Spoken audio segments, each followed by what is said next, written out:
Hello and welcome to Nihal classes. तो आज हम लोग दे आईएएस पीसीएस की टेस्ट सीरीज का टेस्ट पेपर 2 का डिस्कस करेंगे।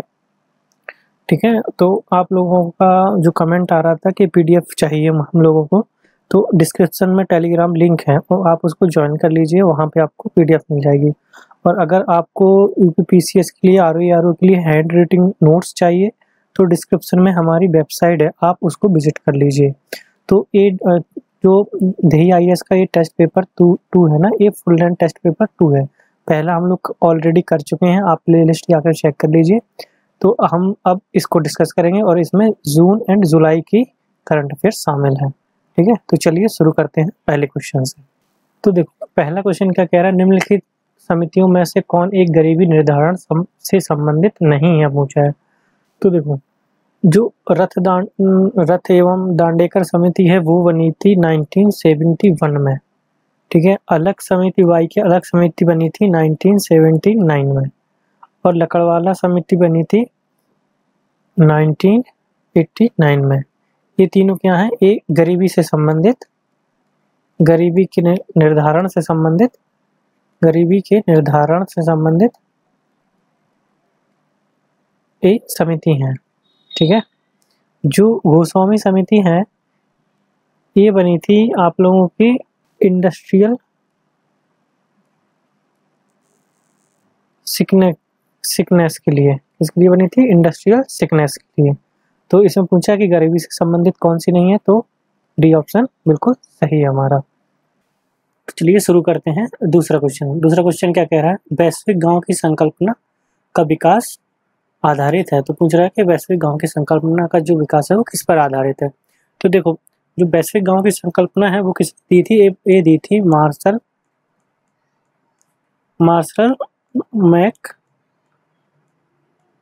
मैकुलन ने। इसने दी मार्शल मैकुलन ने। इनने क्या कहा था, इनने कहा था कि मतलब पूरी दुनिया एक गांव की तरह है, वैश्विक गांव की तरह है। जैसे हम लोग एक गांव से दूसरे गांव जाने के लिए टैक्सी, टेम्पो या किसी भी चीज़ की प्रयोग करते हैं, उसी तरीके से एक देश से दूसरे देश जाने के लिए हम लोग फ्लाइट का यूज़ करते हैं। तो परिवहन और संचार के पर जो विकास है उसकी वजह से सारी दुनिया एक गांव की तरह है। तो ये विकास किस पर आधारित है, तो ये है परिवहन और संचार के विकास पर। ठीक है, अब चलते हैं क्वेश्चन नंबर 3 पे।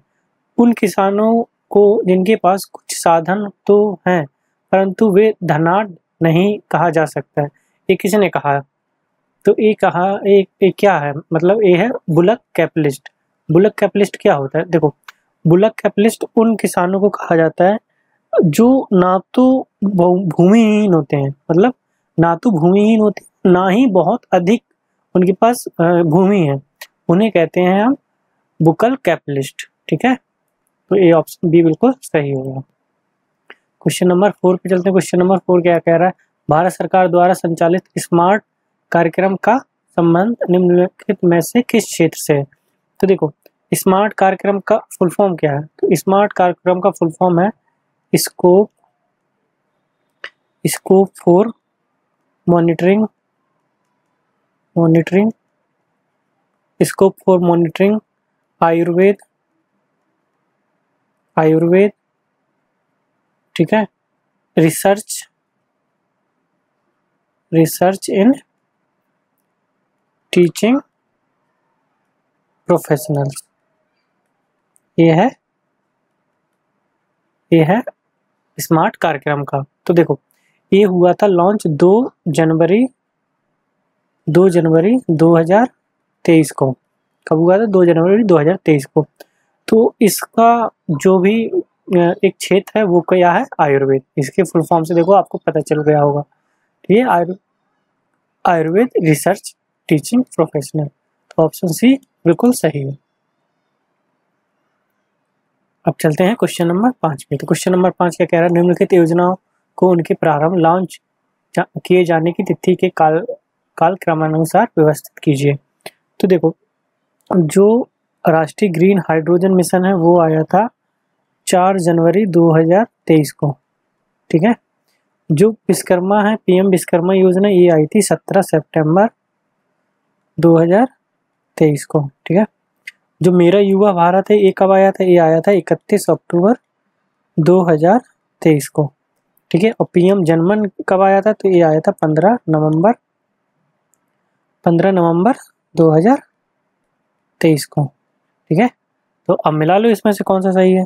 तो हमारा देख लो 7 जनवरी, सितंबर, अक्टूबर, नवंबर। तो सबसे पहले कौन सा आया था, ये पहला, फिर दूसरा, तीसरा, चौथा। तो ऑप्शन डी बिल्कुल सही है हमारा, ठीक है। अब चलते हैं क्वेश्चन नंबर 6 पे। तो क्वेश्चन नंबर 6 क्या कह रहा है, क्वेश्चन नंबर 6 कह रहा है उत्तर प्रदेश विधान परिषद में कुल 100 सदस्य हैं। तो ये अभिकथन बिल्कुल सही है, ठीक है। कह रहा है विधान परिषद की अधिकतम सदस्य संख्या उस राज्य की विधानसभा की संख्या का 1/3 या न्यूनतम 60 होगा, 60 निश्चित है। तो देखो विधान परिषद के बारे में बात कही गई है आर्टिकल, विधान परिषद के बारे में बात की गई है आर्टिकल 171 में, ठीक है। तो इसमें क्या कहा गया है, इसमें कहा गया है अधिकतम जो सदस्य हैं उन अधिकतम सदस्य संख्या है उस राज्य की विधानसभा की सदस्य संख्या का 1/3 होगा। कितना होगा, 1/3 होगा। और न्यूनतम कितना होगा, 40। न्यूनतम कितना होगा, 40। जो विधानसभा है उसका 1/3 और न्यूनतम 40। तो इसमें बोला है कि विधान परिषद की अधिकतम सदस्य संख्या उस राज्य की विधानसभा की संख्या का 1/3 और न्यूनतम 60। तो ये न्यूनतम 60 नहीं है, न्यूनतम 40 है, ठीक है। तो ऑप्शन कारण बी गलत हो गया। तो ऑप्शन क्या हो जाएगा, सी, एक सही है किंतु आर गलत है। अब चलते हैं क्वेश्चन नंबर 7 पे। क्वेश्चन नंबर 7 का कह रहा है कवि बचन सुधा 1967 का प्रकाशन किसने किया था। तो देखो ये भारतेंदु हरिश्चंद्र ने किया था। किसने किया था, भारतेंदु हरिश्चंद्र ने।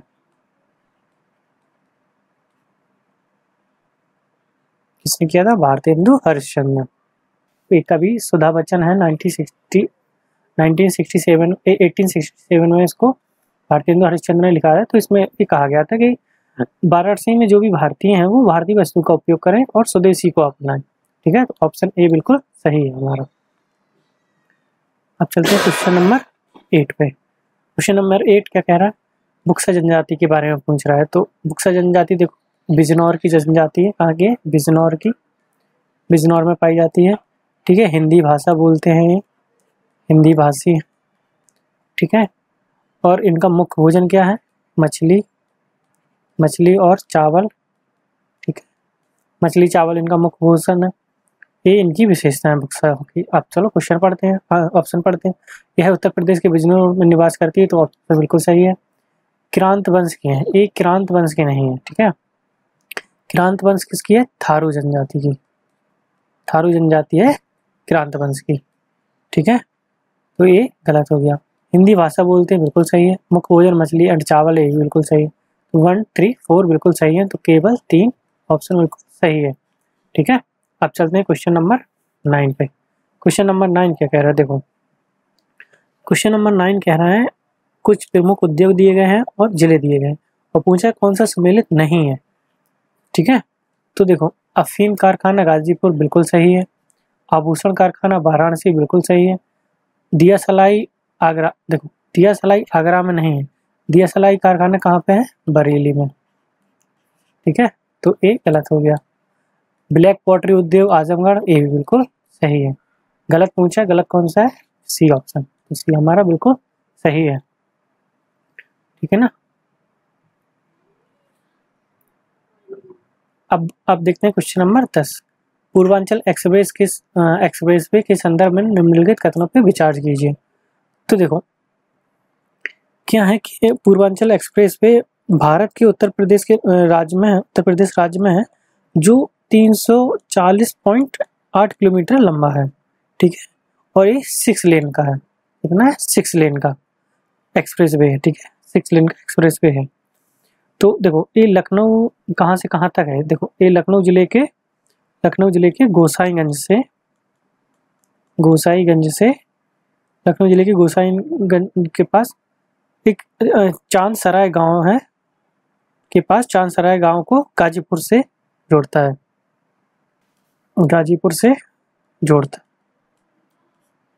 ठीक है। तो अब देखते हैं, यह एक्सप्रेस वे उत्तर प्रदेश का 340.8 किलोमीटर लंबा है, तो ये बिल्कुल सही है। यह लखनऊ जिले के गोसाईगंज के पास चांद सराय से गाजीपुर जिले के NH-31 के हैदरिया गांव से जुड़ता है, ये भी बिल्कुल सही है। ठीक है, तो ऑप्शन 1 एंड 2 हमारे दोनों सही है।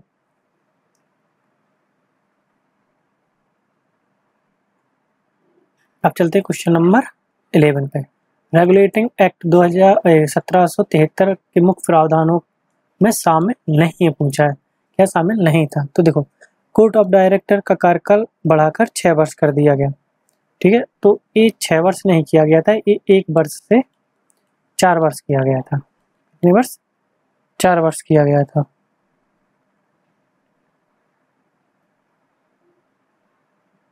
ठीक है, तो ये ऑप्शन ए गलत हो जाता है हमारा।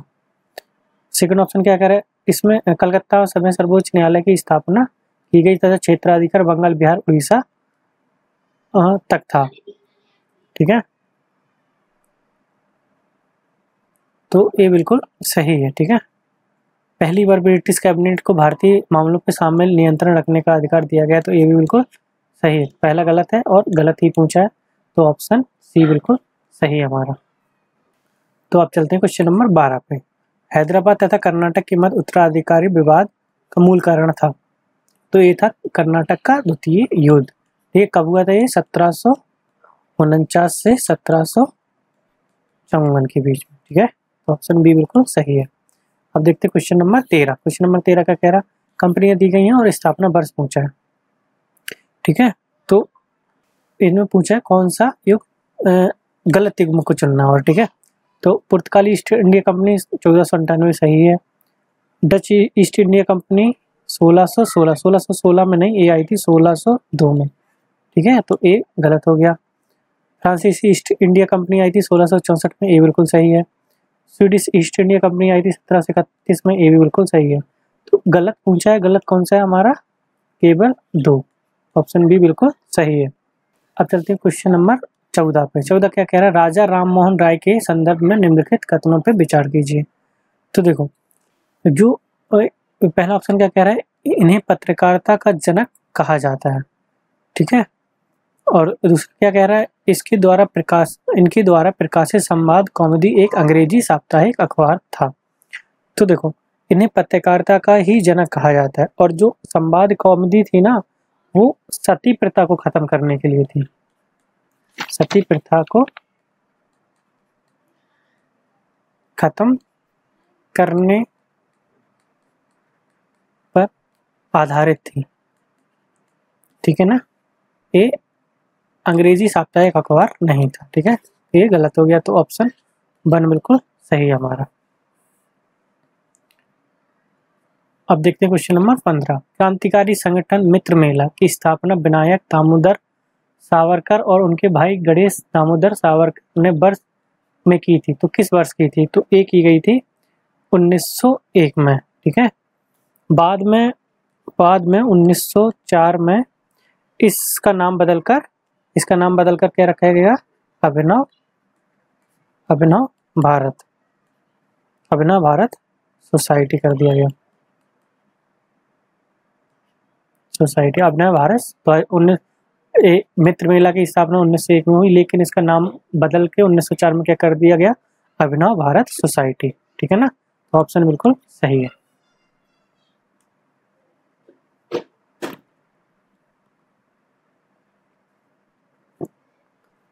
अब चलते हैं क्वेश्चन नंबर 16 पे, दो कथन और कारण पे। तो अभिकथन क्या कह रहा है? अभिकथन कह रहा है, पुर्तगालियों द्वारा यूरोप एवं भारत के बीच सीधा समुद्री मार्ग खोजा गया, तो ये बिल्कुल सही है। इसके पीछे का आर्थिक धार्मिक कारण सक्रिय थे, तो ये भी बिल्कुल सही है। ए और इसकी व्याख्या करता है, बिल्कुल सही है ये। ठीक है, तो ऑप्शन ए बिल्कुल हमारा सही है। अब चलते हैं क्वेश्चन नंबर 17 पे। क्वेश्चन नंबर 17 का कह रहा है, सही क्रम बताना है। ठीक है, इन चारों ऑप्शन का सही क्रम बताना है, कौन पहले आया था कौन बाद में। तो देखो, जो वर्नाकुलर प्रेस एक्ट है ना, ये आया था 1878 में। ठीक है, प्रथम दिल्ली में दरबार कब लगा था? प्रथम दिल्ली दरबार लगा था 1877 में। ठीक है ना, राज उपाधि अधिनियम कब आया था? ये आया था 1876 में। और भारत में स्थानीय स्वशासन की शुरुआत कब हुई थी? तो 1882 में, ठीक है ना। तो अब देख लेते हैं कि ऑप्शन कौन सा सही है। सबसे पहले 77, 76, तो सबसे पहले 76, मतलब 3 पहले होना चाहिए, 3 3 एक ऑप्शन खत्म हो गया। उसके बाद ए हो गया पहला, उसके बाद 77 मतलब 2 होना चाहिए, तो ए भी ऑप्शन खत्म हो गया। अब ए दोनों में देखना है, ठीक है। अब 78, 82, तो अब ए पहला, तो बी ऑप्शन बिल्कुल सही है हमारा। अब चलते हैं क्वेश्चन नंबर 18 पे। निम्नलिखित संस्थाओं में उनकी स्थापना के सही क्रम व्यवस्थित कीजिए। तो देखो, जो इंडियन एसोसिएशन है वो कब आया था? ये आया था 1876 में। मुंबई प्रेसिडेंसी एसोसिएशन कब आया था? ये आया था 1885 में, ठीक है ना। और पूना सार्वजनिक सभा कब आया था? 1870 में। और इंडियन लीग कब आया था? 1875 में, ठीक है ना। तो इसमें पूछा कौन सा सही है, तो हमारा सी ऑप्शन बिल्कुल सही है। अब चलते हैं क्वेश्चन नंबर 19। कांग्रेस के दूसरे अधिवेशन के संबंध में कौन सा कथन सही नहीं है पूछा है, ठीक है ना। तो यह अधिवेशन कोलकाता में हुआ, इसकी अध्यक्षता दादा भाई नौरोजी ने की है, तो बिल्कुल सही है। यह अधिवेशन कब हुआ था? तो यह अधिवेशन हुआ था 1886 में, ठीक है। इस अधिवेशन में नेशनल कांग्रेस का राष्ट्रीय कांग्रेस में विलय हुआ, नेशनल कॉन्फ्रेंस का राष्ट्रीय कांग्रेस में विलय हुआ, तो ये भी बिल्कुल सही है, ठीक है ना। गवर्नर जनरल डफरिन ने सम्मेलन में आए हुए प्रतिनिधियों को गार्डन पार्टी दी, तो ये भी बिल्कुल सही है। यह पहला अवसर था जब आम जनता से कांग्रेस में शामिल होने की अपील की गई थी। तो देखो, ये गलत है, यह अपील की गई थी तीसरे अधिवेशन में, कांग्रेस के तीसरे अधिवेशन में। कब की गई थी? तीसरे अधिवेशन में। तो यही हमारा ऑप्शन सही है, गलत पूछा है। Question number 20। बंगाल विभाजन से संबंधित निम्नलिखित कथनों पर कौन सा सही नहीं है पूछा है, ठीक है ना। तो देखो, बंगाल विभाजन के समय बंगाल का लेफ्टिनेंट गवर्नर कर्जन था।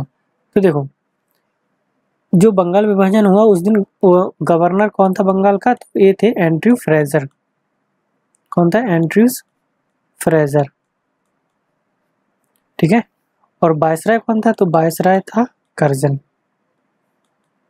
तो ये गलत हो गया ऑप्शन। बंग भंग आंदोलन के समय ब्रिटेन की वस्तुओं के बहिष्कार का सुझाव सर्वप्रथम कृष्ण कुमार मित्र ने दिया था, तो ये बिल्कुल सही है। मद्रास में स्वदेशी आंदोलन का नेतृत्व चिदम्बरम पिल्ले ने किया, ये भी बिल्कुल सही है। इस आंदोलन में पहली बार महिलाओं को घर से निकलकर शामिल, ये भी बिल्कुल सही। गलत पूछा तो गलत कौन सा है? पहला, तो यही सही है हमारा। Question number 21। परियोजना उन्नति का उद्देश्य बताइए। तो देखो, परियोजना उन्नति का उद्देश्य है मनरेगा श्रमिकों को कौशल के आधार पर उन्नत करना, मतलब जो भी मनरेगा श्रमिक हैं उनको कौशल के आधार पर उन्नत करना, मतलब कौशल देना। तो इसमें कौन सा ऑप्शन हो जाएगा? पहला ऑप्शन बिल्कुल सही है। अब चलते हैं क्वेश्चन नंबर 22 पे। भारत में पहला आर्थिक सर्वेक्षण कब प्रस्तुत किया गया? तो ये किया गया था 1950 से 1951 में। देखो, जो आर्थिक सर्वेक्षण है वो वार्षिक दस्तावेज है, इसे कौन प्रस्तुत करता है? तो इसे करते हैं वित्त मंत्रालय द्वारा, ठीक है। वित्त मंत्री प्रस्तुत करते हैं इसे, ठीक है। अब चलते हैं क्वेश्चन नंबर 23। क्वेश्चन नंबर 23 क्या कह रहा है? भारतीय कदम अनुसंधान कहाँ पे स्थित है? तो ये है हैदराबाद में, ठीक है। जो मिलेट्स के लिए है ना, मिलेट्स सीरियन का जो अनुसंधान संस्थान है वो हैदराबाद में, उसी ही कदम में बोलते हैं। क्वेश्चन नंबर 24 क्या कह रहा है? उन्मुक्त परियोजना से संबंधित कौन सा है? देखो, उन्मुक्त परियोजना है तो ये सिकल सेल एनीमिया से है, ठीक है। तो इसमें क्या है कि 19 जून को विश्व सिकल सेल दिवस मनाने के लिए जनजातीय मामलों के मंत्रालय ने, मतलब झारखंड और छत्तीसगढ़ के आदिवासी जिलों में सिकल सेल के रोग को स्क्रीनिंग और समय पर प्रबंधन को मजबूत करने के लिए उन्मुक्त योजना चलाई थी, तो ये वही है। इसमें क्या किया गया था? मोबाइल बैन को हरी झंडी दी गई थी, ठीक है। तो इसमें ऑप्शन कौन सा होगा? ऑप्शन होगा इसमें हमारा बी सही। सिकल सेल रोग का उन्मूलन। ठीक है। अब क्वेश्चन नंबर 25, जलदूत ऐप किस उद्देश्य से जारी किया गया था? तो जो जलदूत ऐप है वो जारी किया गया था 27 सितंबर 2022 को। ठीक है। अब ये जारी क्यों किया गया था? तो कुओं का जलस्तर बढ़ाना था, मापना था। ठीक है। कुओं का जलस्तर माप के उनको जलस्तर को बढ़ाना था। क्वेश्चन नंबर 26 क्या कह रहा है? अभिकथन और कारण पे बेस्ड है। ठीक है। बाल गंगाधर तिलक तथा श्रीमती एनी बेसेंट ने होम रूल लीग आंदोलन चलाया। तो ये बिल्कुल सही है। ठीक है। वह भारत को अंग्रेजों से स्वतंत्र कराना चाहते थे। तो देखो ये गलत है, क्योंकि होम रूल लीग आंदोलन में वो क्या करना चाहते थे? संवैधानिक तरीके से स्वशासन के अधिकार को प्राप्त करना चाहते थे। ठीक है ना। ये था होम रूल लीग का उद्देश्य। तो ऑप्शन सी सही होगा, पहला सही परंतु आर गलत। क्वेश्चन नंबर 27 का कह रहा है नील विद्रोह के संबंध में निम्नलिखित में से कौन सा सही है? तो देखो नील विद्रोह की शुरुआत बंगाल की नदिया जिले से हुई, बिल्कुल सही है। इस विद्रोह का नेतृत्व दिगंबर विश्वास तथा विष्णु विश्वास ने किया, बिल्कुल सही है। यह विद्रोह 1859 से 60 में हुआ, ये भी सही है। इसका वर्णन दीनबंधु मित्र ने अपने नाटक नील दर्पण में किया, ये भी बिल्कुल सही है। तो ऑप्शन 1 2 3 4 चारों सही है। अब चलते हैं क्वेश्चन नंबर 28 में। और क्या कह रहा है कि व्यवस्थित करना, कौन पहले आया कौन बाद में आया। तो देखो जो लाल किले का मुकदमा था 1945 नवंबर में आया था। ठीक है। CR फॉर्मूला कब आया था? तो ये आया था 10 जुलाई को 1944। ठीक है। शाही नौसेना विद्रोह कब आया था? तो ये आया था 1946। शिमला सम्मेलन कब आया था? तो ये आया था 1945। ठीक है। तो अब इसमें देख लो, तो ऑप्शन हमारा इसमें हो जाएगा 20 सही। क्वेश्चन नंबर 29 क्या कह रहा है? पूसा 208 किसकी प्रजाति है? तो ये पूसा 208 है ना, ये है चने की प्रजाति। ठीक है। तो पूसा 208, पूसा 209, ठीक है, RS 11, गौरव, अजय, अतुल, ये सब क्या है? ये सब चने की प्रजाति हैं। ठीक है। तो ये ध्यान रखना है आपको। अब क्वेश्चन नंबर 30 क्या कह रहा है? भारत के 4 सबसे अधिक आलू उत्पादक राज्यों का सही क्रम। तो देखो इनमें कौन है? तो यूपी सबसे बड़ा, फिर वेस्ट बंगाल, फिर बिहार, फिर गुजरात। उत्तर प्रदेश, बिहार, गुजरात, पश्चिम बंगाल, ये गलत है। पश्चिम बंगाल, बिहार, ये भी गलत है। उत्तर प्रदेश, पश्चिम बंगाल, बिहार, गुजरात, ऑप्शन सी बिल्कुल सही है।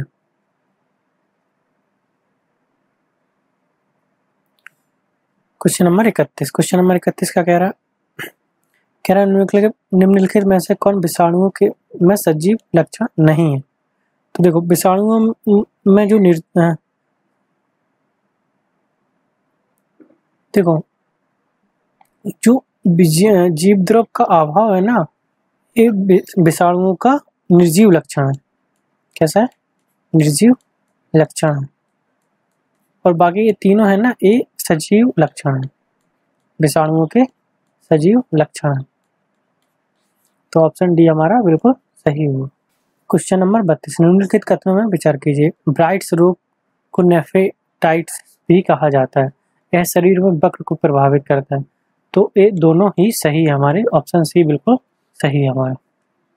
क्वेश्चन नंबर 33 क्या कह रहा है? प्रकाश द्वारा निर्वात में 1 वर्ष में चली गई दूरी तो कितनी है? 9.48 10⁻15 मीटर होती है।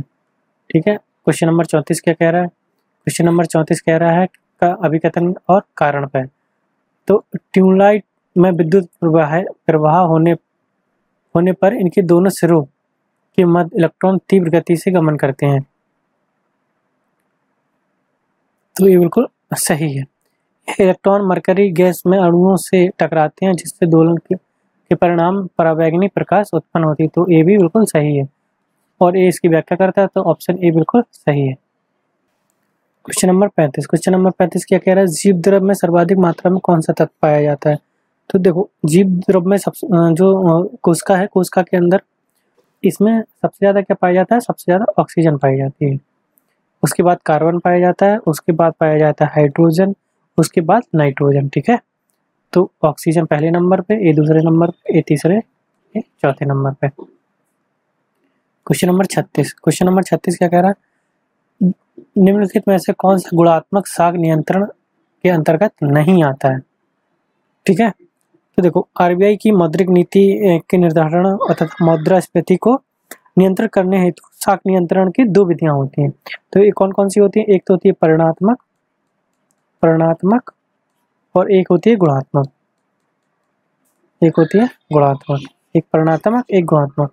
पूछा है गुणात्मक के अंदर नहीं आता है, कौन कौन सा नहीं आता है।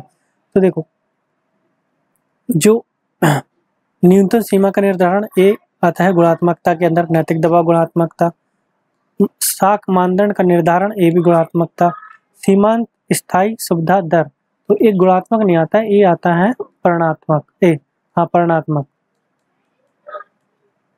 परिणात्मक साख नियंत्रण के अंतर्गत। ठीक है, तो ये गलत पूछा है, कौन नहीं आता, तो ऑप्शन डी बिल्कुल सही है। क्वेश्चन नंबर 37, कौन से सम्मिलित हैं पूछा है। राजकोषीय नीति वित्त मंत्रालय ही बनाता है। ठीक है, मौद्रिक नीति आरबीआई बनाती है, केंद्र राज्यों के मध्य बंटवारा वित्त मंत्रालय करता है, वित्त आयोग करता है, तो और सभी सही सम्मिलित, तो ऑप्शन डी बिल्कुल सही है। क्वेश्चन नंबर 38, वी शिवराम समिति के संबंध निम्नलिखित में से किस एक से संबंधित है। तो देखो वी शिवराम समिति संबंधित है नाबार्ड से। 1982 में इनकी ही अनुशंसा पर नाबार्ड की स्थापना की गई थी। ठीक है, तो ऑप्शन ए बिल्कुल सही है। 39, पांडिचेरी एक केंद्र शासित प्रदेश है जिसका फैलाव 3 राज्यों में है, निम्नलिखित में से कौन सा राज्य इसके अंतर्गत नहीं आता है। तो देखो पांडिचेरी का जो पांडिचेरी है, खुद पांडिचेरी, वो कहाँ पे है, वो है तमिलनाडु, तमिलनाडु की सीमा पर है। ठीक है, और जो कराईकल है, कराईकल ये भी कहाँ है, तमिलनाडु की सीमा पर। और जो यनम है ना, ये है आंध्र प्रदेश, आंध्र प्रदेश की सीमा पर। और जो माहे है वो कहाँ पे है, केरल में। तो कर्नाटक तमिलनाडु, आंध्र प्रदेश, केरल में, कर्नाटक में कोई नहीं है, तो ऑप्शन बी बिल्कुल सही है। क्वेश्चन नंबर 40 का कह रहा है, निम्नलिखित में से किन मदों को किसी भी देश की राष्ट्रीय आय की गणना में शामिल नहीं किया जाता है।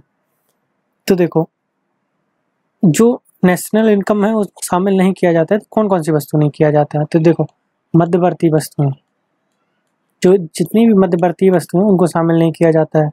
घरेलू सेवाओं को शामिल नहीं किया जाता है। ठीक है,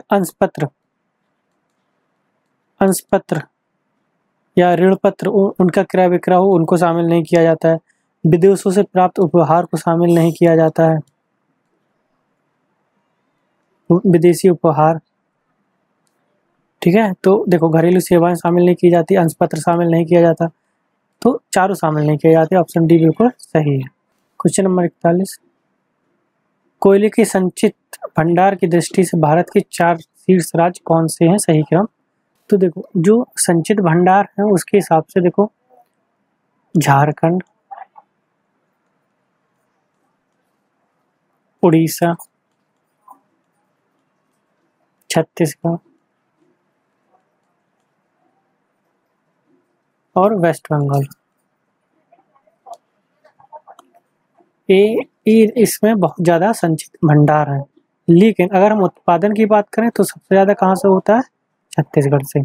कहाँ से होता है, छत्तीसगढ़ से। ठीक है, तो क्या पूछा है, संचित ही पूछा, संचित भंडार, तो झारखंड, उड़ीसा, छत्तीसगढ़, वेस्ट बंगाल। झारखंड, उड़ीसा, छत्तीसगढ़, पश्चिम बंगाल, बी ऑप्शन बिल्कुल सही है। क्वेश्चन नंबर 42, वर्तमान में विश्व प्राकृतिक गैस के शीर्ष उत्पादक देश कौन से हैं। तो शीर्ष उत्पादक देश हैं यूएसए, रसिया, इराक,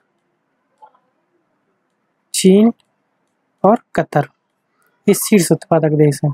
ठीक है, तो चारों ऑप्शन है, तो इनमें से सबसे ज़्यादा पूछा है तो यूएसए सबसे ज़्यादा है, तो ऑप्शन डी बिल्कुल सही है। चलिए तो अब देखते हैं क्वेश्चन नंबर 43, कह रहा है कि बजट 2023-24 के अनुसार आय के 3 स्रोत कौन से हैं। ठीक है, तो देखो 34% तो हम लोग लेने वाले हैं उधार और या अन्य देयताएं से। ठीक है, और 17% हम लोग लेने वाले हैं जीएसटी से, और 15 निगम कर से, निगम कर, और 15 ही % है इनकम टैक्स।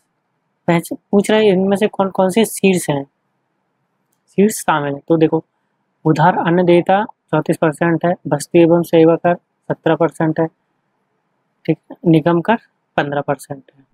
ठीक है, तो इसमें तीनों शामिल है, उधार अन्य देयता, निगम कर, आयकर। तो देखो शीर्ष कौन सा है, जीएसटी, तो वो शामिल नहीं है, तो ये गलत हो गया। वस्तु एवं सेवा कर, अन्य देयताएं और निगम कर। ठीक है, तो ए भी सही हो सकता है, वस्तु सेवा, निगम कर, उधार अन्य देयताएं, जीएसटी नहीं है, तो ए गलत है। तो ए और सी दोनों सही है इसमें। ठीक है ना, अगर हम उसकी बात करें मतलब कौन पहले आएगा, तो ऑप्शन ए बिल्कुल सही है। शामिल पूछा है तो शामिल तो ये तीनों है, इसमें भी ये तीनों, लेकिन सबसे पहले कौन आएगा, तो उधार, क्योंकि ये 34% है। ठीक है ना, तो ऑप्शन ए बिल्कुल सही है। अब क्वेश्चन नंबर 44, आलमगीर नामक पुस्तक किसने लिखी। तो ये लिखी है मोहम्मद काजिम ने। किसने लिखी, मोहम्मद काजिम ने। क्वेश्चन नंबर 45, तानसेन के संबंध में कौन सा कथन सही नहीं पूछा है। तो देखो तानसेन का मूल नाम राम तनु पांडे था, तो ये बिल्कुल सही है। यह अकबर के दरबार में आने से पहले रीवा के राजा रामचंद्र के दरबार में रहते थे, ये भी बिल्कुल सही है। यह अकबर ने इन्हें कंठाभरण बाणी विलास की उपाधि दी, ये भी सही है। इनका मकबरा रीवा में नहीं है, इनका मकबरा है ग्वालियर में, तो ये गलत है, गलत ही पूछा है, तो ऑप्शन डी बिल्कुल सही है। क्वेश्चन नंबर 46, उपकरण दिए गए हैं और प्रयोग पूछा है, और पूछा है कौन सा गलत है। तो देखो एक्टेनोमीटर क्या है, सौर विकिरण का मापक, बिल्कुल सही है। ग्रेविमीटर कोणीय वेग, तो ये कोणीय वेग का नहीं है। देखो ये है किसी स्थान पे पृथ्वी के गुरुत्वाकर्षण क्षेत्र का मापक यंत्र है, किसी स्थान पे गुरुत्वाकर्षण बल कितना है उसका मापता है, तो ये गलत है। तो चलिए चलते हैं क्वेश्चन नंबर 48। क्वेश्चन नंबर 48 का कह रहा है कैमरा तथा दूरबीन के लेंस बनाने में निम्नलिखित में से किस एक प्रकार के कांच का प्रयोग किया जाता है। तो देखो क्रुक्स कांच है जो उसका उपयोग किया जाता है धूप के चश्मों के लेंस में, इसमें धूप के चश्मों के लेंस में। और जो पायरेक्स है उसका किया जाता है प्रयोगशाला में उपयोग, फार्मास्यूटिकल के प्रयोगशाला में। ठीक है, प्रयोगशाला उपकरण है ये फार्मा का। ठीक है, और जो फ्लिंट है उसका किया जाता है कैमरे एवं दूरबीन के लेंस बनाने में, तो ऑप्शन सी है। और जो क्राउन लेंस है कांच है उसका उपयोग किया जाता है चश्मों के लेंस में, किसमें, चश्मों के लेंस में। ठीक है, तो फ्लिंट है जो वो हमारा कैमरा एवं दूरबीन के लेंस बनाने में यूज किया जाता है, तो ऑप्शन सी बिल्कुल सही है। ठीक है, अब चलते हैं क्वेश्चन नंबर 49 पे। ठीक है, 49 क्या कह रहा है हमारा, 49 कह रहा है कि निम्नलिखित में से कौन सा युग्म सही सुमेलित नहीं है। तो देखो जो डॉगर बैंक उत्तरी सागर बिल्कुल सही है, क्रूना है लोहेस्क बिल्कुल सही है, पेरिस नोडेल सागर बिल्कुल सही है, जो फ्रांस है ना जो मुसेटा का पठार है ना वो फ्रांस में नहीं है, ये है स्पेन व पुर्तगाल के मध्य स्थित है। ठीक है, के मध्य स्थित है, तो सुमेलित कौन सा नहीं है, डी ऑप्शन बिल्कुल सही है। तो चलिए शुरू करते हैं क्वेश्चन नंबर 50। क्वेश्चन नंबर 50 क्या कह रहा है, निम्नलिखित में से कौन सा युग्म सही सुमेलित नहीं है पूछा है। तो देखो जो PSL तरंगे है ना ये हैं भूकंपीय तरंगे, क्या है ये भूकंपीय तरंगे हैं। पृथ्वी की आंतरिक आकृति को जानने के लिए भूकंपीय तरंगों का बहुत महत्वपूर्ण योगदान है, ठीक है, जो भूकंप में आती हैं उनसे पता चलता है कि कौन सी तरंगों की वेव किस माध्यम में कैसी है, तो उससे हमें पृथ्वी के तरल होने ठोस होने के बारे में पता चलता है। तो देखो अब ये पूछा है कौन सा सम्मेलित नहीं है पूछा है, तो देखो जो पी तरंगे हैं वो सर्वाधिक वेगमान है, ये बिल्कुल सही है, ठीक है। ये ठोस में तरल में सब जगह ट्रैवल कर लेती हैं, ठीक है। और जो एस तरंगे हैं ना, ये तरल माध्यम में विलुप्त हो जाती हैं, ये बिल्कुल सही है। ये जो एस तरंगे ये ओनली ठोस माध्यम में ही चलती हैं, ये तरल माध्यम में नहीं चलती हैं, ठीक है। ये तरल माध्यम में विलुप्त हो जाती हैं। और जो एल तरंगे हैं ये सर्वाधिक विनाशकारी हैं, ठीक है। क्यों विनाशकारी है सर्वाधिक? जब भी कहीं से भूकंप आता है तो भूकंप में जो तरंगे जनरेट होती हैं पी और एस, ठीक है, पी और एस जनरेट होती हैं और ये ऊपर आती हैं धीरे धीरे करके, ठीक है। ऊपर आती हैं तो जमीन होती है जो प्लेट है और प्लेटें हिलती हैं, और जब इन पी और एस का कॉम्बिनेशन बनता है तो वो होती हैं एल तरंगे, और वो बहुत अधिक विनाशकारी होती हैं। सबसे ज़्यादा नुकसान होता है एल तरंगों का, और एल तरंगे पी और एस के बाद में उत्पन्न होती हैं, जब ये दोनों आपस में मिल जाती हैं। तो ये बिल्कुल तीनों सही है। पूछा कौन सा गलत नहीं है, तो सुमेलित गलत नहीं है, तो कोई भी गलत नहीं है इसमें से, डी ऑप्शन हमारा बिल्कुल सही है। क्वेश्चन नंबर 51 क्या कह रहा है, निम्नलिखित में कथनों पर विचार कीजिए।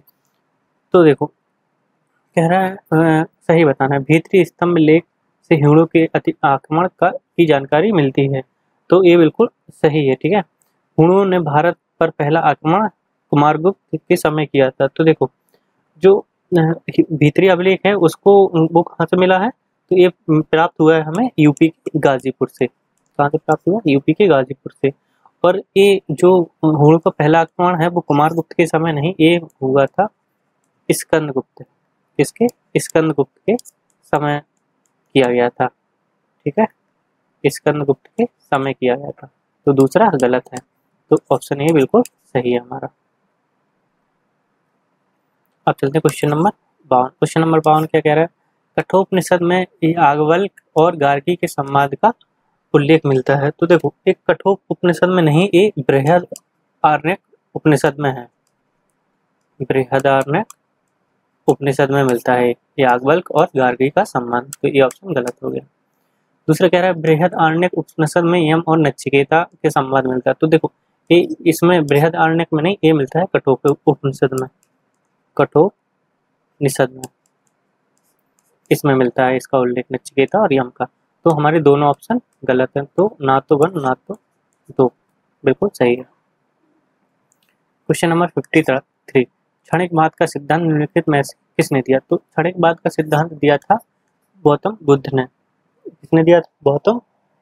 गौतम बुद्ध ने, ठीक है। क्षणिकवाद है क्या, तो इसमें लिखा है इस क्षणिकवाद का मतलब होता है जो भी प्रत्येक वस्तु है वो उसका अस्तित्व एक क्षण मात्र के लिए ही है, ठीक है, उसका अस्तित्व एक क्षण मात्र के लिए ही है। ये महात्मा बुद्ध ने दिया था, ठीक, ऑप्शन बी बिल्कुल सही है।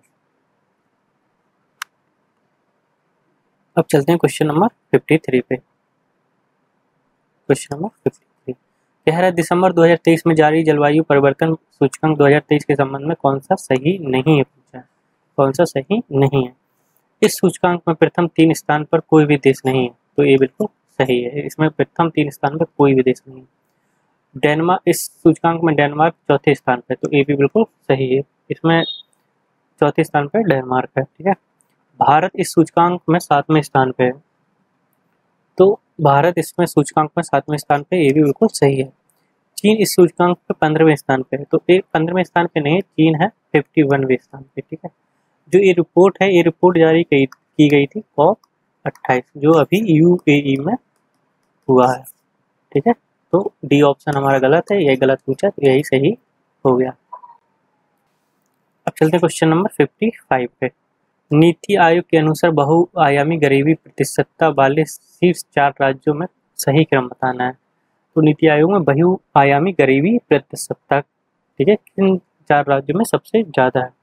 तो देखो ये सूचकांक 2023 में जारी हुआ था और इसमें सबसे ऊपर है बिहार, झारखंड, मेघालय, देन यूपी, ठीक है। बहुआयामी गरीबी प्रतिशतता में शीर्ष 4 राज्य हैं, तो बिहार, झारखंड, मेघालय, उत्तर प्रदेश। बी ऑप्शन बिल्कुल सही। अब चलते हैं क्वेश्चन नंबर 56 पे। निम्नलिखित में से कौन सा घाटी सेब उत्पादन हेतु प्रसिद्ध है? तो देखो, घाटी सेब है, कौन सी घाटी सेब के लिए प्रसिद्ध है ये पूछ रहा है। तो ये देखो, जो किन्नौर की घाटी है ये है सेब के उत्पादन के लिए फेमस, ठीक है। और जो फूलों की घाटी है वो किसके लिए है? ये वन्य जीवों के लिए है, इसलिए वन्य जीवों के लिए प्रसिद्ध है, ठीक है। और जो शांत घाटी है वो किसके लिए? वो है जैव विविधता के लिए प्रसिद्ध, जैव विविधता के लिए प्रसिद्ध। युथांग की घाटी किसके लिए प्रसिद्ध है? युथांग की घाटी है हॉट स्प्रिंग के लिए, किसके लिए? हॉट स्प्रिंग के लिए प्रसिद्ध, ठीक है। पूछा क्या है? सेब वाला, तो ऑप्शन ए बिल्कुल सही है। Question number 57। विषाणु को कोशिका सिद्धांत का अपवाद माना जाता है क्योंकि? तो देखो, जो विषाणु है इन्हें कोशिका सिद्धांत का अपवाद माना जाता है, क्यों माना जाता है? तो इसका कारण है ये सर्वथा संक्रामक परजीवी के रूप में होते हैं, बिल्कुल सही इसका कारण है। इनमें कोशिका नहीं होती है, तो ये भी बिल्कुल सही है, विषाणु में कोई कोशिका नहीं होती है। ये विलगित अवस्था में निर्जीव होते हैं, तो ये भी बिल्कुल सही है। तो उपयुक्त सभी कारण इसके अपवाद हैं, ठीक है। 58। निम्नलिखित में से किस वर्ष निर्यात साख एवं गारंटी निगम की स्थापना की गई? तो ये की गई थी 1957 में। कब की गई थी? 1957 में। चलते हैं क्वेश्चन नंबर 59 पे। बाल विवाह से संबंधित निम्नलिखित में से किस एक ने अधिनियम को पारित किया तथा BS मालावारी को की महत्वपूर्ण भूमिका थी? तो ये था, जो ये अधिनियम था, ये था सम्मति आयु अधिनियम। कब पारित हुआ था? तो 1891 में। इसमें क्या था कि जो न्यूनतम आयु थी वो कितनी कर दी गई थी? 12, ठीक है, 12 की गई थी लड़कियों की बाल विवाह के लिए। ऑप्शन डी बिल्कुल सही है। Question number 60। निम्नलिखित कथनों में से कौन सा राष्ट्रीय निवेश और अवसंरचना कोष के संबंध में सत्य है? तो इसमें देखते हैं। केंद्रीय मंत्रिमंडल द्वारा 2015 में इसके गठन के प्रस्ताव को मंजूरी प्रदान की गई थी, तो ये बिल्कुल सही है, ठीक है। यह देश की अवसंरचना वित्त उपलब्ध कराने वाली कंपनियों को इक्विटी निवेश के माध्यम से वित्त उपलब्ध कराता है, तो ये भी बिल्कुल सही है। ऑप्शन डी बिल्कुल हमारा 1 और 2 ओनली सही है। Question number 61। क्या कह रहा है? उत्तर प्रदेश सरकार निम्न में से किस जिलों में जनजातीय संग्रहालय स्थापित कर रहा है? तो ये कर रहा है मिर्जापुर में, सोनभद्र में नहीं, सोनभद्र में, गोरखपुर में नहीं है, और ये महाराजगंज में। तो ऑप्शन डी बिल्कुल सही है। 62। भारतीय रिजर्व बैंक ने हाल ही में उत्तर प्रदेश के एक बैंक का लाइसेंस रद्द कर दिया, वह बैंक कौन सा था? तो देखो, वो बैंक था अर्बन कोऑपरेटिव। चलिए, तो अब देखते हैं क्वेश्चन नंबर 63। 63 क्या कह रहा है? टंगानिका झील के बारे में निम्न कथनों पर विचार कीजिए। तो ये है एक भ्रंश घाटी की झील है, तो ये बिल्कुल सही है। यह तंजानिया, जायरे, बुरुंडी और एवं जाम्बिया के बीच विस्तृत है, तो ये भी बिल्कुल सही है। यह अफ्रीका की दूसरी सबसे बड़ी झील है, ये भी सही है। यह बैकाल झील के बाद विश्व की दूसरी सबसे गहरी झील है, तो ये भी सही है। और तो ऑप्शन 1, 2, 3, 4 बिल्कुल सही है। क्वेश्चन नंबर 64 क्या कह रहा है? फ्लोरिडा जल संधि निम्न में से किस को जोड़ती है? तो देखो, जो फ्लोरिडा की संधि है ना, ये जोड़ती है मैक्सिको की खाड़ी और अटलांटिक सागर को, अटलांटिक महासागर को। Option B. इन दोनों को, तो मैक्सिको की खाड़ी है ना, जो मैक्सिको की खाड़ी और अटलांटिक महासागर को जोड़ती है, लेकिन यह अलग करती है फ्लोरिडा को एंड क्यूबा को। अगर ये पूछ ले कि एक इन दो जगह को अलग करती है, तो ये फ्लोरिडा और क्यूबा को अलग करती है, क्यूबा को अलग करती है, ठीक है। ऑप्शन बी बिल्कुल सही है। अब चलते हैं क्वेश्चन नंबर 64 पे। क्वेश्चन 64 क्या कह रहा है? फ्लोरिडा की जल संधि निम्नलिखित में से किसको जोड़ती है? तो देखो, फ्लोरिडा की जल संधि जोड़ती है मैक्सिको की खाड़ी एवं अटलांटिक महासागर को, तो ऑप्शन बी बिल्कुल सही है।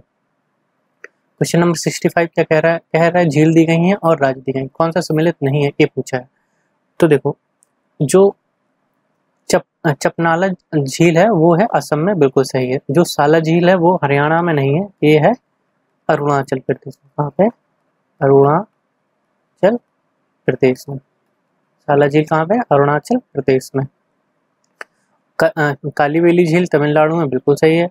अष्टमुडी झील केरल में, बिल्कुल सही है। तो बी ऑप्शन गलत है, गलत ही पूछा, बी ऑप्शन बिल्कुल सही है। अब चलते हैं क्वेश्चन नंबर 66 पे। निम्नलिखित में से किस एक वैश्विक संस्था को उसके कार्यों की दिशा पर सलाह देने हेतु अंतर्राष्ट्रीय मौद्रिक एवं वित्तीय समिति का गठन किया गया है? तो देखो किसके द्वारा किया गया? तो एक किया गया है अंतर्राष्ट्रीय मुद्रा कोष IMF के द्वारा किया गया। अंतर्राष्ट्रीय मौद्रिक एवं वित्तीय समिति का गठन किसके द्वारा किया गया है? IMF के द्वारा किया गया है। क्वेश्चन नंबर 67 क्या कह रहा है? कौन सी एक गर्म जलधारा है? देखो कैनरी ठंडी है, बेंगुला ठंडी है और लेब्राडोर ठंडी है। जो गल्फ स्ट्रीम है वो है गर्म महासागरीय धारा। कौन सी है? गर्म महासागरीय धारा। ठीक है, तो ऑप्शन सी बिल्कुल सही है। अब चलते हैं क्वेश्चन नंबर 68। यदि उत्तर प्रदेश की जनसंख्या को भारत से पृथक कर दिया जाए तो यह विश्व का किस क्रम का सर्वाधिक जनसंख्या वाला राष्ट्र होगा? यदि उत्तर प्रदेश की जनसंख्या को भारत से पृथक कर दिया जाए तो यह विश्व का किस क्रम का सर्वाधिक जनसंख्या वाला राज्य होगा? ये अच्छा क्वेश्चन है कि देश में भी इतनी जनसंख्या, एक राज्य में इतनी जनसंख्या है कि वो रैंकिंग कर लेंगे हम, वो 5 देश का सबसे बड़ा राज्य, दुनिया का सबसे बड़ा कंट्री होगी अगर हम उसको भारत से अलग करें। तो उत्तर प्रदेश की जनसंख्या देख लो, उत्तर प्रदेश वालों बहुत बढ़ रही है, 5वें राज्य सबसे बड़े दुनिया के। Question number 69। राष्ट्रीय डोप परीक्षण प्रयोगशाला किस मंत्रालय के अधीन कार्य करती है? तो ये करती है युवा कार्यक्रम एवं खेल मंत्रालय। ठीक है, ऑप्शन सी बिल्कुल सही है। Question number 70। गरीबी उन्मूलन, वित्तीय समावेशन और महिला सशक्तिकरण के लिए संभावित साधन के रूप में उभरे स्वयं सहायता समूह का विचार सर्वप्रथम दिया गया था। तो ये सब इसका विचार किसने दिया था सर्वप्रथम? ये दिया था मोहम्मद यूनुस द्वारा। कब दिया गया था? मोहम्मद यूनुस के द्वारा दिया गया था। इन्हें 2006 में क्या नोबेल पुरस्कार मिला? क्या मिला है? नोबेल पुरस्कार मिला है शांति के लिए। इसलिए शांति के लिए। ऑप्शन डी बिल्कुल सही है। अब चलते हैं क्वेश्चन नंबर 71 पे। 71 पे निम्नलिखित पर विचार कीजिए। एक 4 पहाड़ियां दी गई हैं और पूछा है कि उत्तर से दक्षिण के क्रम में व्यवस्थित कीजिए। तो देखो उत्तर से दक्षिण के क्रम में व्यवस्थित करना है तो जो सेवराई की पहाड़ियां हैं वो कहाँ पे है? तो सेवराई की पहाड़ियां हैं तमिलनाडु में। कहाँ पे है? तमिलनाडु में। तमिलनाडु में। पंचमलाई की पहाड़ियां कहाँ पे है? तो पंचमलाई की पहाड़ियां हैं तमिलनाडु में। ठीक है, नागरी पहाड़ियां कहाँ है? तो ये है अरुणाचल प्रदेश में। काडरमम की पहाड़ियां कहाँ है? तो ये भी हैं तमिलनाडु और केरल की सीमा पे, एंड केरल की मध्य सीमा बनाती है। अब उत्तर से दक्षिण की ओर हमें अरेंज करना है। तो देखो, तो सबसे पहले कौन सी है? आंध्र प्रदेश। ठीक है, उसके बाद कौन सी है? सेवराई की पहाड़ियाँ। उसके बाद कौन सी है? पंचमलाई। उसके बाद काडरमम। ठीक है, तो ऑप्शन सी बिल्कुल सही है हमारा। अब क्वेश्चन नंबर 72 क्या कह रहा है कि योजना दी गई है और प्रारंभ वर्ष दिया गया है। तो पूछा कौन सा सम्मिलित नहीं है, गलत कौन सा है, ये पूछा है। तो देखो जो स्टैंड अप इंडिया जो PM श्री योजना है ना, ये आई थी 2022 में, बिल्कुल सही है। प्रधानमंत्री किसान मानधन योजना ये कब आई थी? ये आई थी 2019 में, ये भी बिल्कुल सही है। ठीक है, जल जीवन मिशन कब आया था? 2019 में आया था, ये 20 में नहीं आया था। कब आया था? 2019 में। स्टैंड अप इंडिया योजना कब आई थी? 2016 में। तो ये बिल्कुल सही है, ये भी सही है। गलत कौन सा है? सी। तो यही आंसर है हमारा। Question number 73। भारतीय राज्यों को उनकी तट रेखा की लंबाई के घटते क्रम में व्यवस्थित कीजिए। कह रहा है जो भारतीय राज्य उनकी तट रेखा मतलब समुद्र सीमा के घटते क्रम में बताना है। तो देखिए, तो सबसे बड़ी जो रेखा है वो किसकी है? गुजरात की, ये तो सबको ही पता है। ठीक है, उसके बाद किसकी सबसे बड़ी तट रेखा है? आंध्र प्रदेश की। देन किसकी है? तो ये है तमिलनाडु की। उसके बाद महाराष्ट्र। घटते क्रम में जुड़ते हैं, तो पहला, दूसरा, तीसरा, चौथा। मिलाओ, कौन सा आंसर होगा? तो दूसरे पे पहला है, फिर पहला है, तो ये आंसर बी बिल्कुल सही है। क्वेश्चन नंबर 74 क्या कह रहा है कि रामगंगा नदी दूधाटोली सिरोनी से निकलती है, तो ये बिल्कुल सही है। यह यमुना की सहायक नदी, यमुना की सहायक नदी नहीं है, ये गंगा की सहायक नदी है। किसकी है? गंगा की सहायक नदी, तो दूसरा गलत है। तो कौन सा सही है? केवल 1 सही है। क्वेश्चन नंबर 75 कह रहा बंगाल की खाड़ी में गिरने वाली नदियों का सही क्रम उत्तर से दक्षिण की ओर में बताइए। सही क्रम बताना है उत्तर से दक्षिण की ओर में। तो देखो, बंगाल की खाड़ी में जो गिरने वाली नदियां हैं उत्तर से दक्षिण की ओर में बताएं तो गोदावरी, कृष्णा, पेनार और कावेरी, ये सही क्रम है इन 4 नदियों में। गोदावरी, कृष्णा, पेनार, कावेरी। गोदावरी, कृष्णा, पेनार, कावेरी। ऑप्शन सी बिल्कुल सही है। क्वेश्चन नंबर 76 क्या कह रहा है? अभिलेख दिए गए हैं और साथ इनको मिलान करना है। ठीक है, तो जो हाथी गुम्फा का अभिलेख है वो है खारबिल का, इसका खारबिल का। और जो नासिक अभिलेख है वो है गौतमी बलश्री का। ऐहोल अभिलेख पुलकेशिन द्वितीय का और मंदसौर है यशोवर्मन का। ठीक है, तो पहले का चौथा यहाँ, पहले का चौथा यहाँ, दूसरे का दूसरा, तीसरे का तीसरा और चौथे का वन। तो ऑप्शन डी बिल्कुल सही है। अब चलते हैं क्वेश्चन नंबर 77 पे। निम्नलिखित कथनों में से कौन सा एक नियंत्रक एवं महालेखा परीक्षा के संबंध में सत्य है? ठीक है, सत्य बताना है। तो जो नियंत्रक एवं महालेखा परीक्षा है वो किस आर्टिकल के अंतर्गत है? तो ये है 140, क्या किसके अंतर्गत आता है? तो अनुच्छेद 148 के अंतर्गत आता है। नियुक्ति कौन करता है? नियुक्ति करते हैं राष्ट्रपति। कौन करता है? राष्ट्रपति। ठीक, कार्यकाल कितना होता है? कार्यकाल होता है इनका, कार्यकाल होता है 6 वर्ष या 65 वर्ष, जो भी पहले हो जाए। ठीक है, तो अब इनमें से पूछा कौन सा सत्य है? यह सार्वजनिक धन के संरक्षक होते हैं, तो ये गलत है। वह है ये सही है। वह केंद्र सरकार के लेखा से संबंधित रिपोर्ट राष्ट्रपति को देते, ये भी सही है। वह राज्य सरकार के लेखा से संबंधित रिपोर्ट राज्यपाल को देते, ये भी सही है। उपरोक्त सभी कथन सत्य हैं, तो ये बिल्कुल सही, ऑप्शन डी बिल्कुल सही, ऊपर के तीनों कथन सही हैं। क्वेश्चन नंबर 78 अरब सागर द्रोणी को कौन सा कटक 2 भागों में व्यक्त करता है?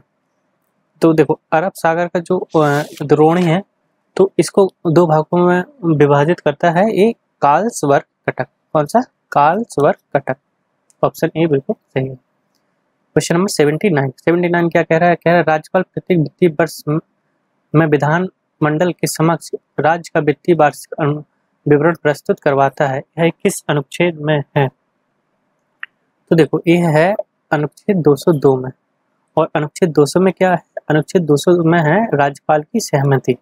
धन विधेयक पर राज्यपाल की सहमति है अनुच्छेद 200 में। ठीक है, क्वेश्चन नंबर 80। चलो आप चलते कुछ पंजाब हिमालय का विस्तार। तो पंजाब हिमालय का विस्तार है सिंधु एवं सतलज नदी के मध्य। ऑप्शन ए बिल्कुल सही है। Question number 81। क्वेश्चन नंबर 81 क्या कहता? अभिकथन दिया और कारण दिया। तो गंगा के मैदान में यदि कोई पश्चिम से उत्तर पश्चिम को चले तो मानसून वर्षा बढ़ती है, तो ये बढ़ती नहीं है, ये घटती है। ठीक है, तो ऑप्शन ए गलत हो गया। गंगा के मैदान में कोई ज्यों ऊपर को बढ़ता जाएगा आर्द्रताधारी मानसूनी पवन ऊंची जाती मिलेंगी, तो तो ये कारण बिल्कुल सही है, लेकिन अभिकथन गलत है। तो ए सही, ए गलत है, परंतु आर सही ऑप्शन होगा। क्वेश्चन नंबर 82 क्या कह रहा है, निम्नलिखित में से कौन सा सम्मिलित नहीं है। तो देखो, एशिया महाद्वीप में 50 देश हैं, बिल्कुल सही है। यूरोप महाद्वीप में 49 है, तो यूरोप महाद्वीप में 49 है, 51 देश हैं।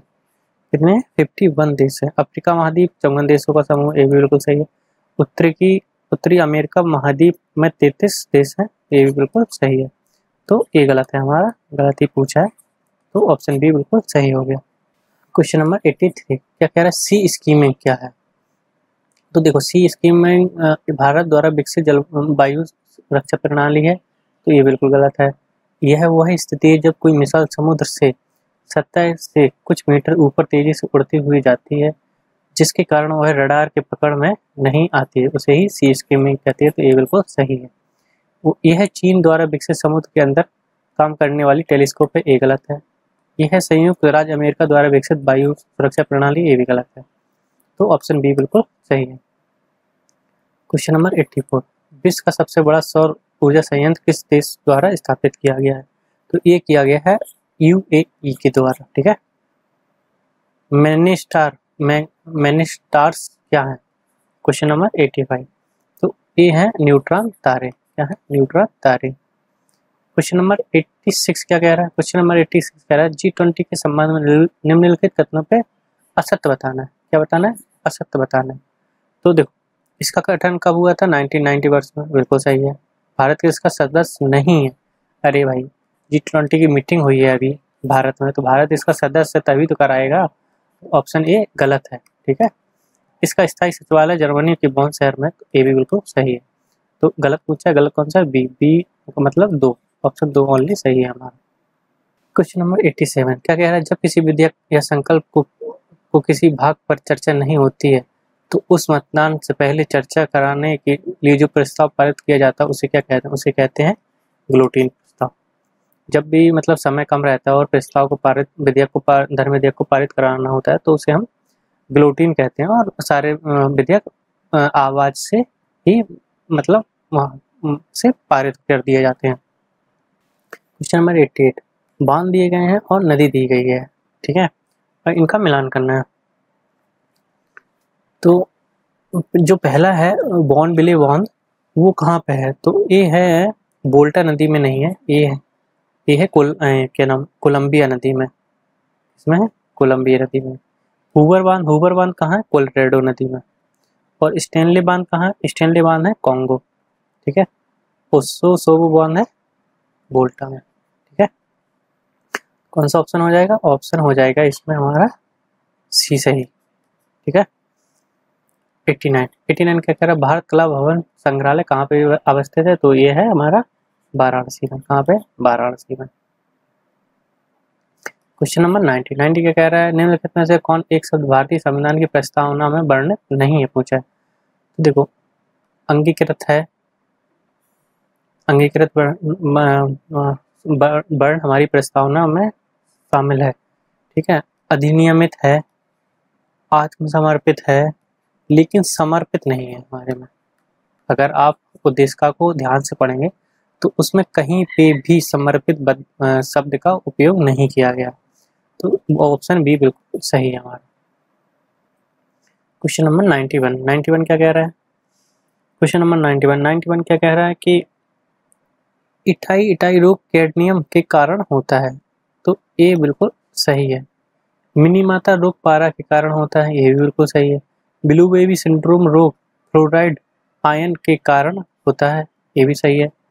मेरिस्म रोग प्रोटीन की अधिकता के कारण होता है, तो ये प्रोटीन की अधिकता के नहीं, ये प्रोटीन की कमी के कारण होता है।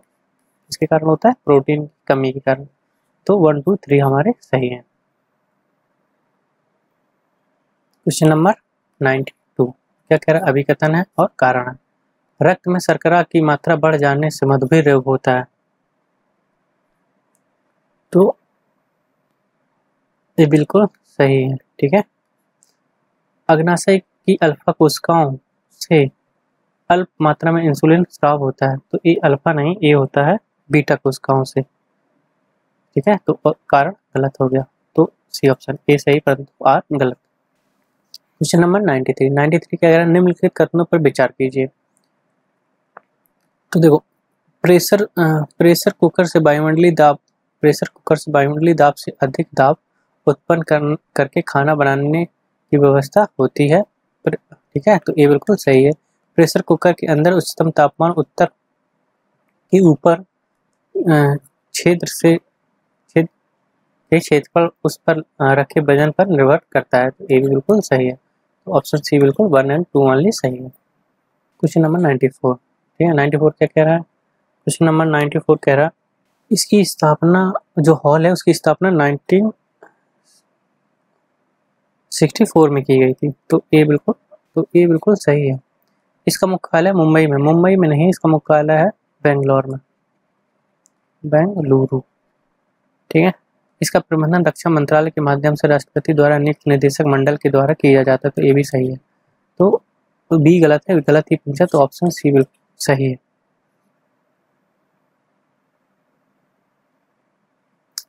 95 सिकल सेल एनीमिया के संबंध में निम्नलिखित कथनों में कौन सा सही है। तो देखो, सिकल सेल एनीमिया रोग एक वंशानुगत रोग है, बिल्कुल सही है। इसमें श्वेत रक्त कणिकाओं से विकार उत्पन्न होता है, तो ये गलत है, श्वेत नहीं होता है, ये लाल रक्त कणिकाओं से। ठीक है, 1 जुलाई 2023 को प्रधानमंत्री ने मध्य प्रदेश के शहडोल में राष्ट्रीय सिकल सेल एनीमिया उन्मूलन मिशन शुभारंभ किया, ये बिल्कुल सही है। इस मिशन का उद्देश्य 2050-51 तक लाल रुधिर कोशिकाओं की रक्तहीनता को खत्म करना है, तो ये 2050 तक नहीं है, ये 2047। देखो, जो ऑप्शन बी है ना, उसको हम इस ऑप्शन से एलिमिनेट कर सकते थे। इसमें देखो ये लिखा है लाल रुधिर कणिकाओं की कोशिकाओं को रक्तहीनता को खत्म करता है। ठीक है, तो ये गलत है, ये 2047 तक है, 2051 तक नहीं है, तो ऑप्शन सी बिल्कुल सही है।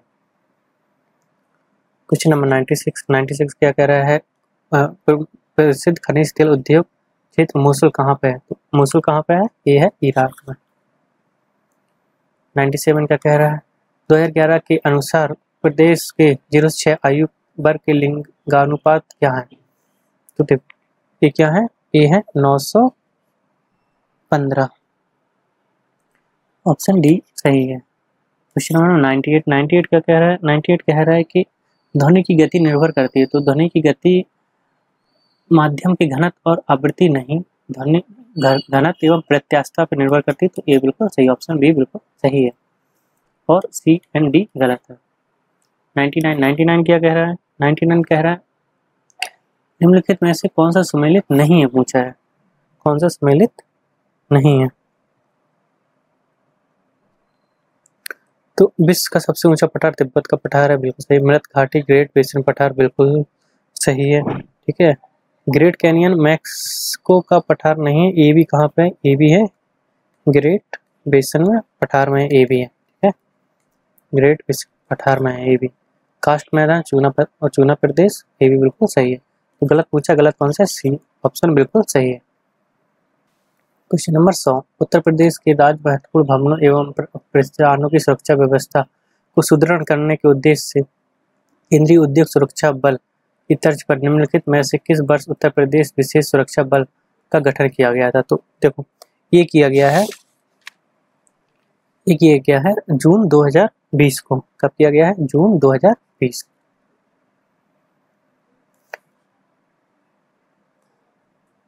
क्वेश्चन नंबर 101, सेमीकंडक्टर के संबंध में निम्नलिखित पर विचार कीजिए। यह एक अर्धचालक है, तो ऑप्शन ए बिल्कुल सही है। इनका उपयोग करंट को नियंत्रित करने के लिए किया जाता है, ये भी सही है। जर्मेनियम और गैलियम आर्सेनाइड का प्रयोग किया जाता है, ये भी सही है। हाल ही में भारत ने कंडक्टर क्षेत्र में अनुसंधान और विनिर्माण के लिए अमेरिका और कनाडा, तो ये अमेरिका और कनाडा के साथ समझौता नहीं है, ये क्या है, अमेरिका और जापान। कनाडा नहीं है, ओनली जापान, अमेरिका और जापान। कनाडा गलत है, तो चौथा गलत है, तो 1 2 3 बिल्कुल सही है। क्वेश्चन नंबर 102, 34 मूल अधिकारों पर प्रतिबंध लगाता है, जब भारत में कहीं पे भी मार्शल लॉ लागू हो। तो ये बिल्कुल सही है। अनुच्छेद 34 में मार्शल लॉ का व्याख्या की गई, ये गलत है। कहीं पे भी अनुच्छेद 34 में मार्शल लॉ का व्याख्या नहीं की गई, तो ऑप्शन ए बिल्कुल सही है हमारा। 103 निम्नलिखित में से किस देश के सर्वोच्च न्यायालय ने कहा कि नवी अनुसूची में सम्मिलित विधियों को न्यायिक समीक्षा से उन्मुक्ति प्राप्त नहीं हो सकती है? तो ये कहा गया है कि जो आयर कहलू बनाम तमिलनाडु केस, इसमें कहा गया है। ठीक है। क्वेश्चन नंबर 104 क्या कह रहा है? कह रहा है कि कथनों पर विचार कीजिए। पिछड़ा वर्ग राष्ट्रीय आयोग की स्थापना 1993 में की गई थी, तो ये बिल्कुल सही है। 102वां संविधान संशोधन 2018 में राष्ट्रीय पिछड़ा आयोग वर्ग के संवैधानिक दर्जा दिया, ये भी बिल्कुल सही है। ऑप्शन 1 और 2 सही है। 105 संघ राज्य क्षेत्र के बारे में किस भाग में तथा किन अनुच्छेदों का वर्णन किया गया है? तो ये किया गया है भाग 8 अनुच्छेद 239 से 42। अनुच्छेद क्वेश्चन नंबर 106 यूपीआई का पूर्ण रूप पूछा है, ये मतलब यूपीआई का नाम बताइए। तो यूनिफाइड पेमेंट इंटरफेस, ये सबको पता है। अब चलते हैं क्वेश्चन नंबर 107 पे। पूछा है कौन सा सही सम्मिलित नहीं है? मरुस्थल दिए हैं, संबंधित जलधारा नहीं है। तो कालाहारी मरुस्थल है बंगाल की जलधारा के पास, और पेरू के अटाकामा, पैटागोनिया, फॉकलैंड, सभी सही सम्मिलित हैं। तो ये बिल्कुल सही है, सभी सही सम्मिलित है, कोई भी गलत नहीं है। गलत पूछा है उसने, और ठीक है, तो इसमें कोई भी गलत नहीं है। तो एक केयरफुल रहना है ऐसे क्वेश्चनों में। क्वेश्चन नंबर 108 2001 से 11 के दशक में 6 से 6 आयु के वर्ग के लिंगानुपात में किस राज्य में सर्वाधिक वृद्धि दर्ज की गई है? तो ये की गई है पंजाब में। किसमें की गई? पंजाब में। क्वेश्चन नंबर 109 क्या कह रहा है? पादपों के बीजों एवं फलियों में एमाइलेज के रूप में उपस्थित स्टार्च होता है, तो ये क्या होता है? ये होता है पॉलीसैकेराइड। क्या होता है? Polysaccharide. Question number 110 Uttar Pradesh सरकार द्वारा निम्नलिखित में से किस योजना को अनुसूचित जाति अनुसूचित जनजाति के व्यापक कल्याण हेतु चलाई गई है? तो ये चलाई गई है, देखो इसमें जो सारी ही एक स्कीम है अनुसूचित जाति और जनजाति के लिए। तो देखो जो कौशल सतरंग योजना है वो इसलिए चलाई गई है, कौशल विकास के लिए, SC/ST के कौशल विकास के लिए, इसलिए SC/ST के कौशल विकास के लिए। सीएम शिक्षित योजना है, एक इसलिए चलाई गई है, ये चलाई गई है वजीफा के लिए, 2500 वजीफा मिलेगा इसमें। ठीक है। भाग्यलक्ष्मी एक इसलिए चलाई गई है, तो ये चलाई गई है क्या 50,000 की वित्तीय सहायता लड़कियों को। ठीक है, वित्तीय सहायता SC/ST की। तो उपरोक्त सभी सही है इसमें। केंद्रीय एवं वस्तु कर द्वितीय संशोधन विधेयक 2023 संबंध निम्नलिखित में से कौन सा कथन सही नहीं है? देखो इस संशोधन विधेयक से केंद्र सरकार के अपीलीय अधिकरण की स्थापना का अधिकार मिल गया है, ये बिल्कुल सही है। अपीलीय अधिकरण के अध्यक्ष की अधिकतम आयु बढ़ाकर 72 कर दी गई, नहीं ये गलत है। विधेयक में न्यायाधिकरण के सदस्यों के लिए न्यूनतम आयु 50 कर दी गई, ये बिल्कुल सही है। अधिकरण में न्यायिक सदस्यों की कम से कम संख्या 15 वर्ष का अनुभव है, तो ये भी गलत है।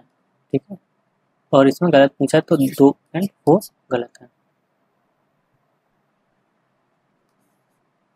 भारतीय मसाला अनुसंधान संस्थान कोची में स्थित है। क्वेश्चन नंबर 1 पूछा है 112 में। तो देखो ये कोची में नहीं है, ये है कोझिकोड में। हाँ, कोझिकोड में, तो ये गलत हो गया। भारतीय मसाला अनुसंधान ने EISR चंद्रा नामक अधिक उपज देने वाली काली मिर्च की नई प्रजाति को विकसित किया है, तो ये बिल्कुल सही है। ऑप्शन बी बिल्कुल सही है हमारा।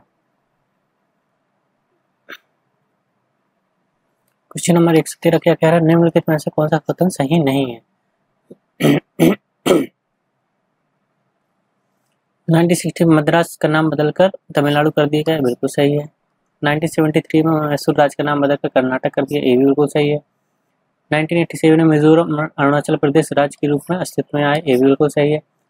1974 में लक्षद्वीप मिनिकॉय अमीनाद्वीप का नाम लक्षद्वीप रखा, तो ये 1974 में नहीं है, ये 1973 में, तो ये गलत है। गलत पूछा है तो यही ऑप्शन डी सही है हमारा।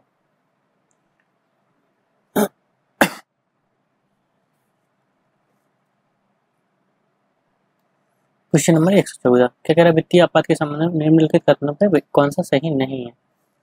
ठीक है, तो वित्तीय आपातकाल की घोषणा अनुच्छेद 360 के अंतर्गत होती है, बिल्कुल सही है। वित्तीय आपात की घोषणा की तिथि की 1 माह के भीतर संसद की स्वीकृति मिलना अनिवार्य है, तो ये 1 माह नहीं है, ये 2 माह है। कितना? 2 माह तक। ठीक है, तो ये गलत हो गया। इसे अधिकतम 6 माह के लिए लगाया जा सकता है, तो ये भी बिल्कुल गलत है। अधिकतम इसे अनियमित काल के लिए लगाया जा सकता है, जब तक हर 6 महीने में इसको बढ़ा के अनियमित काल के लिए लगाया जा सकता है। वित्तीय आपातकाल की घोषणा का प्रस्ताव संसद के किसी भी सदन में बहुमत द्वारा पारित किया जाना, ये बिल्कुल सही है। ऑप्शन 2 एंड 3 गलत है, गलत ही पूछा है। क्वेश्चन नंबर 115 क्या कह रहा है? कह रहा है कि निम्नलिखित कथनों पर विचार कीजिए। धारणीय विकास का लक्ष्य सर्वप्रथम 2012 में रियो +20 सम्मेलन में प्रस्तावित किया गया था, तो ये बिल्कुल सही है। 1992 में वैश्विक पर्यावरण सुविधा की स्थापना की गई थी, तो ये गलत है। ठीक है, तो ऑप्शन ए बिल्कुल सही है। 116 क्वेश्चन नंबर पूछ रहा, निम्नलिखित में से किस एक का संबंध बनारस घराने से नहीं है? बनारस घराने से नहीं है, तो देखो, सिद्धेश्वरी बनारस घराने से, रसूलबाई बनारस घराने से, मोतीबाई बनारस से। जो बेगम अख्तर है ये है पटियाला, इससे पटियाला घराने से।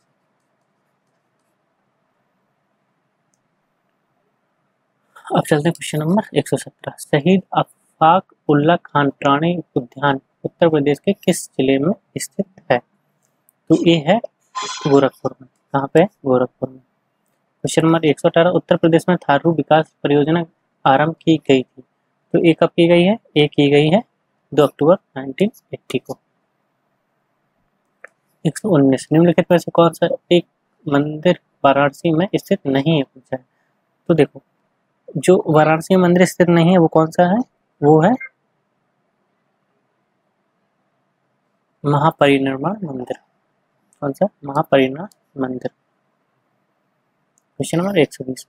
डॉक्टर भीमराव अंबेडकर संग्रहालय एवं पुस्तकालय कहाँ अवस्थित है? तो ये अवस्थित है रामपुर में। कहाँ पे? रामपुर में। Question number 121। क्वेश्चन नंबर 121 मिलान है, लोकगीत दिए गए हैं और क्षेत्र दिए गए हैं। तो होरी है ब्रज का, ठीक है। जो इसूरी फॉग है वो है बुंदेलखंड, और जो ढोला है वो है पश्चिमी क्षेत्र कचली मिर्जापुर। तो ऑप्शन डी बिल्कुल सही है हमारा। Question number 122। इस्लाम धर्म को मानने वाली महागिरी जनजाति का निवास स्थान उत्तर प्रदेश में कहाँ है? तो ये है मिर्जापुर में। कहाँ है? मिर्जापुर में। 123। 2011 की जनगणना के अनुसार देश की कुल इस्लाम जनसंख्या में उत्तर प्रदेश की भागीदारी, तो ये है उत्तर प्रदेश की भागीदारी कितनी है? 9%, 9.5%। Option A. Question number 124। प्राथमिक शिक्षा के सार्वभौमिकरण तथा मानक के अनुसार अध्यापक छात्र अनुपात बनाए रखने के लिए निम्नलिखित में से किस वर्ष शिक्षा मित्र योजना का प्रारंभ किया गया है? तो ये किया गया है 2000 और 2001 में। Option A. क्वेश्चन नंबर 125 कह रहा है मध्य प्रदेश, उत्तर प्रदेश एवं बिहार की संयुक्त परियोजना बाणसागर स्थित है, तो ये कहाँ स्थित हो सकती है? दिमाग लगाइए अब कि इसमें बिहार, उत्तर प्रदेश और मध्य प्रदेश तीनों, तो ये स्थित है मिर्जापुर। Question number 126। जुलाई 2023 में हेली शिखर सम्मेलन का आयोजन किया गया है, तो ये कहाँ किया गया है? तो ये किया गया है खजुराहो एमपी। Question number 127। जून 2023 में किस राज्य सरकार द्वारा अंत्योदय परिवारों को सामाजिक वित्तीय सुरक्षा प्रदान करने के उद्देश्य से दयालु योजना के तहत सांत्वना राशि जारी की गई है? तो ये की गई हरियाणा, ऑप्शन ए। जुलाई 2023 में G20 आपदा जोखिम न्यूनीकरण कार्य समूह की तीसरी एवं अंतिम बैठक का आयोजन कहाँ हुआ है? तो देखो, तो ये कहाँ हुआ? ये हुआ चेन्नई में। 129 क्या कह रहा है? 129 कह रहा है कि विश्व भर में शरणार्थियों की स्थिति की प्राप्ति जागरूकता बढ़ाने के उद्देश्य से यूएन महासभा द्वारा किस वर्ष विश्व शरणार्थी दिवस मनाया जाता है? तो ये मनाया जाता है 20 जून को। ठीक है। जुलाई 2023 में भारत की अध्यक्षता में संपन्न हुए 23वें शंघाई सहयोग शिखर सम्मेलन में किस देश को अतिथि के रूप में आमंत्रित किया गया? तो ये किया गया था तुर्कमेनिस्तान को।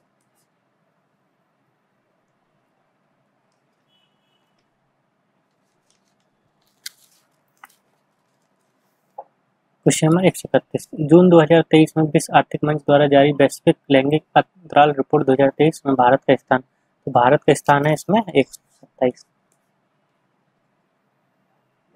क्वेश्चन नंबर 132, जून 2023 में महिलाओं के साथ होने वाले अपराध में कमी लाने के उद्देश्य से शक्ति दीदी अभियान प्रारंभ किस सरकार द्वारा किया गया है? तो ये किया गया है उत्तर प्रदेश द्वारा।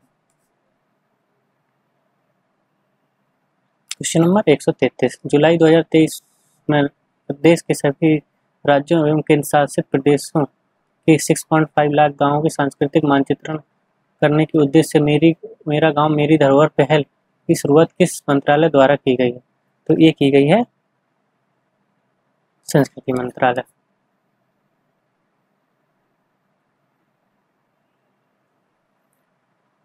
क्वेश्चन नंबर 134, जून 2023 में अनुसूया समिति का गठन किया गया था जिसका उद्देश्य है अनुसूया समिति का गठन किया गया था, इसका उद्देश्य क्या था? मणिपुर में शांति प्रक्रिया को सुगम बनाना।